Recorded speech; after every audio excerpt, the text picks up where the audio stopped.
My name's Tom. Recently, I got married to someone very special to me. But it wasn't a smooth journey to get to this point. I'm planning to share the story of my wife and me in chronological order. My wife and I were both hired at the same company. Both are the same age, having both joined the company as college graduates. My wife's name is Margaret. Back then, we were just colleagues, and I used to casually call her Margaret. After our orientation, we ended up in the same department. We were both in sales, encouraging each other to do our best, grinding day in and day out. At the time, I had a girlfriend. We were getting along pretty well, I'd say. Then, in late April, I got a call from my buddy Joe. Joe is an old high school buddy of mine. We went to different college but would occasionally hang out, just the guys. I got a call from Joe saying, "I got some couple tickets for an amusement park. Want to bring our girlfriends?"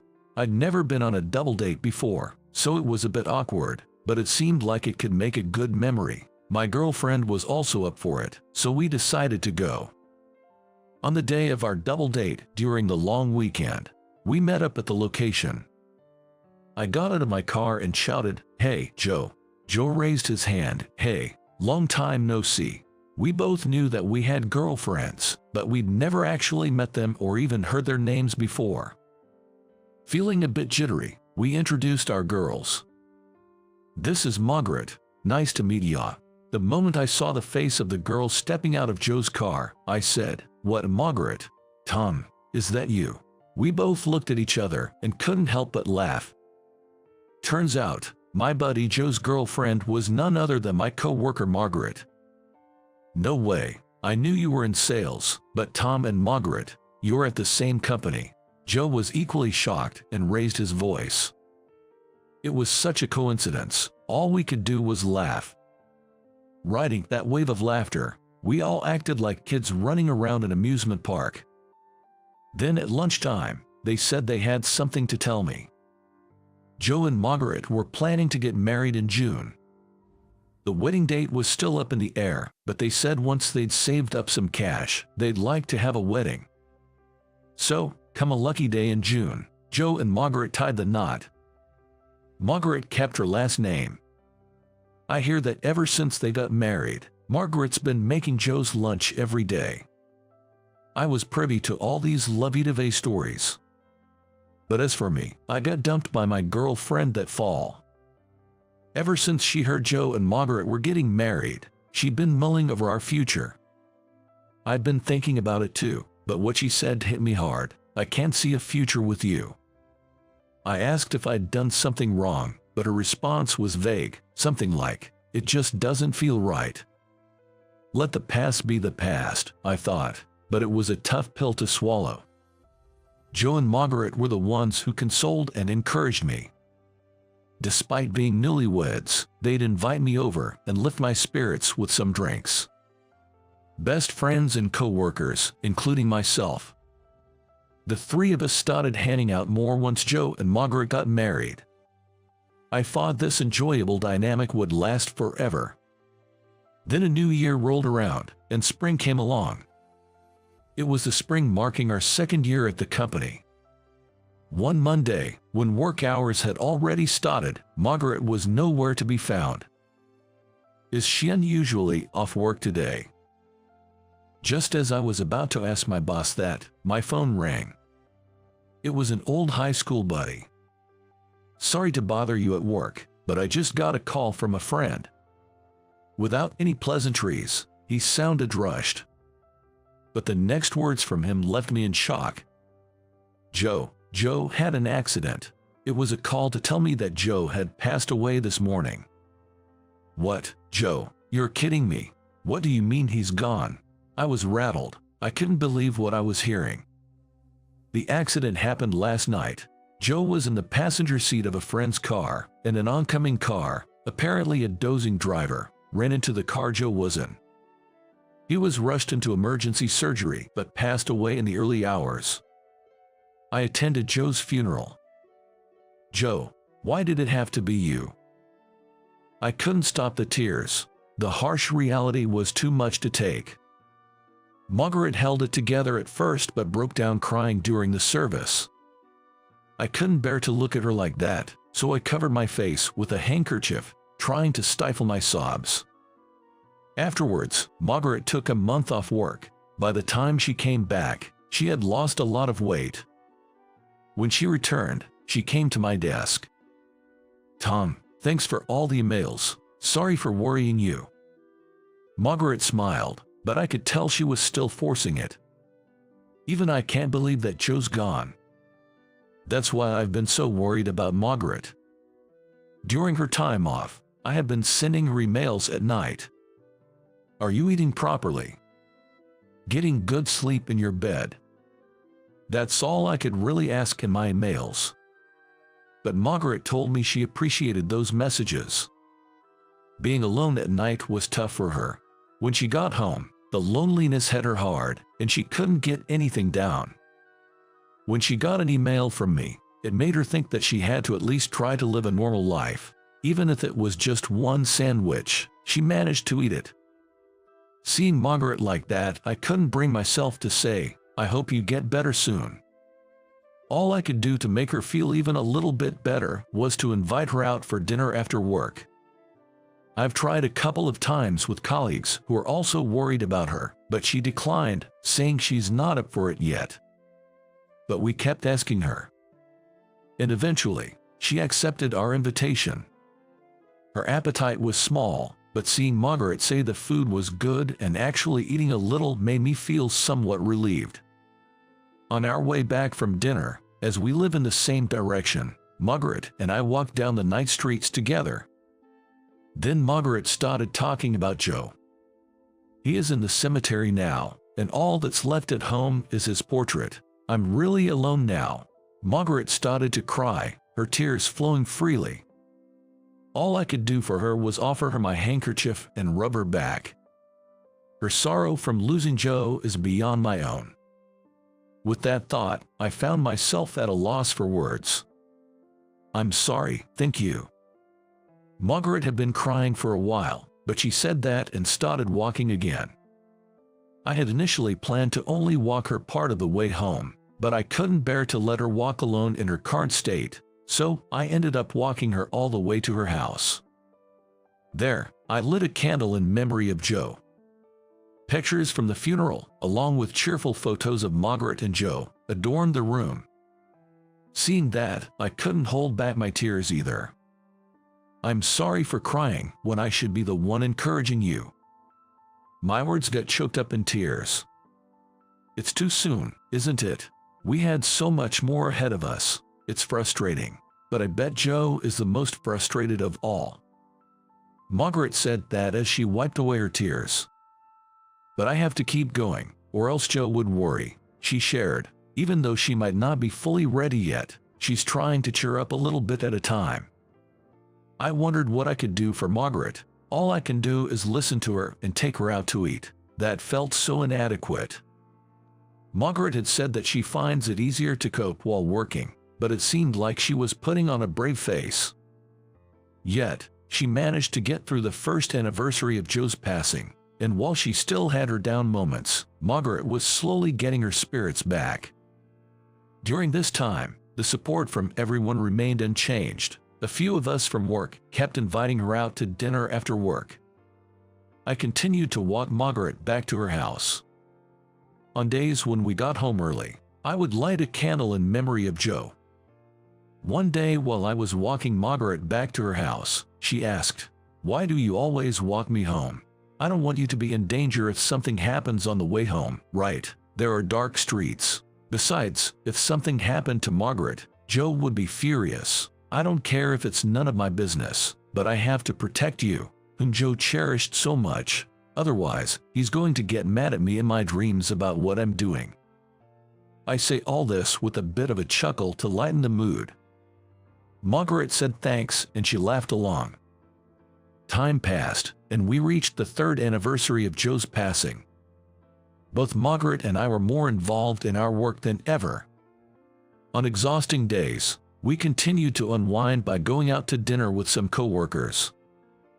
Then one day, as I was walking Margaret home again, she said she had a small favor to ask. You see, the light bulbs in my foyer and dressing room have gone out. I tried standing on a step stool, but I just can't reach. Could you help? To Margaret, who seemed a bit embarrassed to ask, I cheerfully replied, sure thing, no big deal. Don't sweat the small stuff, I added, and Margaret smiled as if she were really pleased. Once inside her house, I replaced the light bulbs for her. Thanks so much. It's surprising how much you need a tall person sometimes, she said. I joked, well, good thing I could reach the ceiling, otherwise that would have been embarrassing, huh? Margaret laughed and said, funny thing is, when Joe changed a light bulb in another room, he was barely reaching it, trembling all the while. I laughed back, well, I'm way taller than him. Yeah, this ceiling would be a stretch for Joe. Margaret suddenly burst out laughing. I stepped down from the step stool, folded it up, and handed it over to her. But just then, our fingers lightly touched, and our eyes met unexpectedly. The laughter that filled the air between us abruptly ceased. However, I looked away as if I felt nothing. That's when Margaret softly said, hey, why are you so kind? Hearing that, our eyes met again. For a split second, I felt my heart skip a beat, but I said nothing and just looked at Margaret. You're always encouraging me, and you're always concerned. You're too kind. I might get the wrong idea. Margaret spoke slowly, and once again, I felt my heart flutter. But then she said, just kidding. Sorry, forget it. Geez, maybe I'm a little tipsy today, and went on to put away the step stool as if nothing had happened. However, I found myself chasing after her, and before I knew it, I was hugging her from behind. A moment of silence passed. I could feel the warmth radiating from Margaret from my arms. And then it hit me. The feeling that I wanted to protect Margaret was there, and it wasn't just as a co-worker or as a friend's wife. I was falling for Margaret. But the moment I realized this, my buddy Joe's face flashed through my mind. So I loosened my arms that were wrapped around her. Sorry, I might be a little tipsy too. I apologized to Margaret. Margaret shook her head, saying no, and turned towards me. A tear was visible in her eye. I lifted my gaze slightly, and it landed on Joe's framed photo. Without a word, I walked up to the photo and lit a candle. In my heart, I whispered, sorry, Joe, unable to say anything else. Then I told Margaret, see you at work tomorrow, and left her house. The next day at the office, Margaret and I acted as if nothing had happened. But from that day on, every time our eyes met, it felt as if we were swallowing something. I suspected Margaret felt the same way. These days continued for a while. And then one day, while I was walking Margaret home after having dinner with coworkers, an unusual silence filled the air. The words we'd been holding back since that moment had been gradually growing stronger. I stopped walking. Margaret noticed and stopped too. Then, I finally told Margaret how I felt. Is it so bad if it's me? I want to be by your side, in any way possible. That was my true, sincere feeling. Margaret looked at me and after a moment of silence, nodded, yes. She had accepted my feelings. But it wasn't the end. On my day off that week, I went to a certain place. I stood in front of Joe's grave. This was important news. I wanted to say it here, where Joe was. Joe, I've come to make a resolution. I'll make Margaret happy, and I'll take good care of her on your behalf too. So please, accept that I'll be the one with her. I promise, I'll protect her smile no matter what. I said that, then bowed my head in front of Joe's grave. How long I closed my eyes and bowed, I can't say. Suddenly, I felt a gentle, warm breeze blow by. I lifted my head and looked at Joe's grave, asking, do you forgive me? I posed the question like that. Then another warm breeze blew. It felt like Joe was answering me, That warm wind had a kindness to it that reminded me of how Joe used to speak. I said, "Thank you," and bowed my head deeply once more. "I promise, I'll absolutely keep this vow," I swore that to Joe. As I left, I turned towards Joe's grave one last time and said, "Joe, I'll be back." With that, I walked away. A decade has passed since then. We had just recently observed the 13th anniversary of Joe's passing. Margaret and I have been together ever since, living in a committed relationship, much like a common law marriage. On a day that came after that, Margaret suddenly said she had something important to discuss. It was on our way back from visiting Joe's grave to honor his memory. It had become our custom to pause and rest at a park before heading back home after these visits. That's when Margaret suddenly turned serious and started speaking. "Tom, it's been a while, and we just had Joe's 13th memorial service, so I've been thinking it's about time. I know we shouldn't rush to conclusions, but we need to think about our own lives too. I'm sorry for everything up to this point. Thanks for being there for me. So, here's this." In Margaret's trembling hand was a marriage license. I hugged Margaret tightly. "Don't apologize. I'm the one who said any form of us is fine, right?" Margaret broke into tears, nodded yes, and forced a smile. "Hey, don't cry. If you do, I'll feel like I've broken a man-to-man promise." I cheerfully said that to prevent Margaret from crying any further.